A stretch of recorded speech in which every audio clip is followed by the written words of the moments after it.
चतुर्थ भाव को ज्योतिष में सुख भाव कहा जाता है। यह घर, माता, मातृभूमि, भवन, भूमि, वाहन, सुख सुविधाएं, शिक्षा, स्थायी संपत्ति और मानसिक शांति का द्योतक है। इसमें बैठे ग्रह जातक के जीवन में सुख सुविधाओं और मानसिक स्थिति को बहुत प्रभावित करते हैं। आइए सभी ग्रहों का प्रभाव चतुर्थ भाव में जानते हैं। अगर सूर्य कुंडली के चतुर्थ भाव में विराजमान हो तो पिता से मतभेद संभव है। माताजी के स्वास्थ्य में कमी आ सकती है।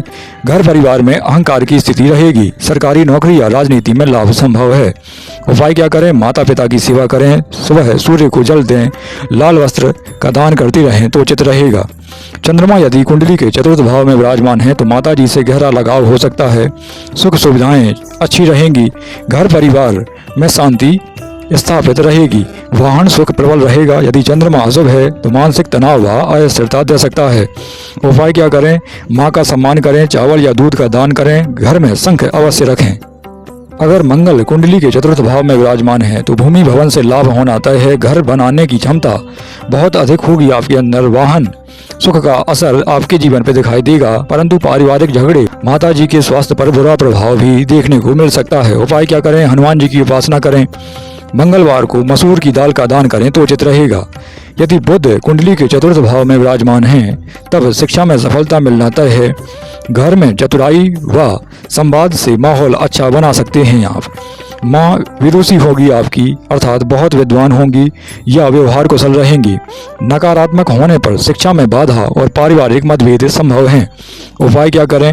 हरे कपड़े धारण करें। तुलसी की पूजा करें। गाय को हरी घास खिलाएं तो उचित रहेगा। अगर शुक्र ग्रह कुंडली के चतुर्थ भाव में विराजमान है तो इसके प्रभाव से घर भव्य होगा। गाड़ी और विलासिता के साधन बहुत होंगे। माँ सुंदर होगी, स्नेहमयी होगी। नकारात्मक होने पर घर में कलह और अधिक भोग विलास से हानि होना तय है। उपाय क्या करें? शुक्रवार को सफ़ेद वस्त्रों का दान करें। कन्याओं को भोजन कराएं। गाय को रोटी खिलाएं तो उचित रहेगा। अगर बृहस्पति ग्रह कुंडली के चतुर्थ भाव में विराजमान है तो सुख संपत्ति का विस्तार होगा। माँ धार्मिक होगी। शिक्षा व ज्ञान में उन्नति होगी। स्थायी संपत्ति और घर का लाभ मिलना तय है। उपाय क्या करें? पीली वस्तुओं का दान करें। बृहस्पति की आराधना करते रहें। गुरुवार का व्रत रखें तो उचित रहेगा। अगर शनि कुंडली के चतुर्थ भाव में विराजमान है तब घर या भूमि देर से मिलती है। माता से दूरी हमेशा बनी रहती है।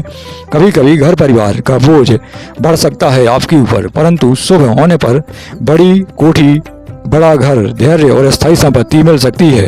उपाय क्या करें? शनि देव की पूजा करें। शनिवार को तिल के तेल का दान करें तो उचित होगा। श्रमिकों को भोजन कराएं व उनकी सेवा करें तो सबसे ज़्यादा लाभदायक रहने वाला है। राहु यदि कुंडली के चतुर्थ भाव में विराजमान है तो घर परिवार में अशांति, मकान संबंधी विवाद हमेशा रहेंगे। माँ को स्वास्थ्य की समस्या रहेगी। बार बार घर का बदलना भी हो सकता है। उपाय क्या करें? माँ दुर्गा की आराधना करें। नारियल जल में प्रवाहित करें तो उचित रहेगा। नीले काले कपड़े का दान करना भी लाभदायक रहेगा। केतु यदि कुंडली के चतुर्थ भाव में विराजमान है तो माता से दूरी रहेगी। घर में आध्यात्मिकता की कमी देखी जाएगी। वाहन सुख में हमेशा कमी रहने वाली है। मानसिक अस्थिरता रहेगी। सुबह होने पर ध्यान और तपस्या की ओर व्यक्ति का रुझान रहने वाला है। उपाय क्या करें? कुत्ते को भोजन कराएं। श्री गणेश की पूजा करें। घर में धूप दीप जलाते रहें तो उचित रहेगा। सारांश की बात करें तो चतुर्थ भाव सुख संपत्ति और मानसिक शांति का कारक है। यदि यहाँ ग्रह शुभ हों तो जातक के पास अच्छा घर, वाहन, माता का सुख, मन की शांति होती है। अशुभ ग्रह होने पर घर में ग्रह कलह, मात्र स्वास्थ्य में हानि और मानसिक बेचैनी रह सकती है।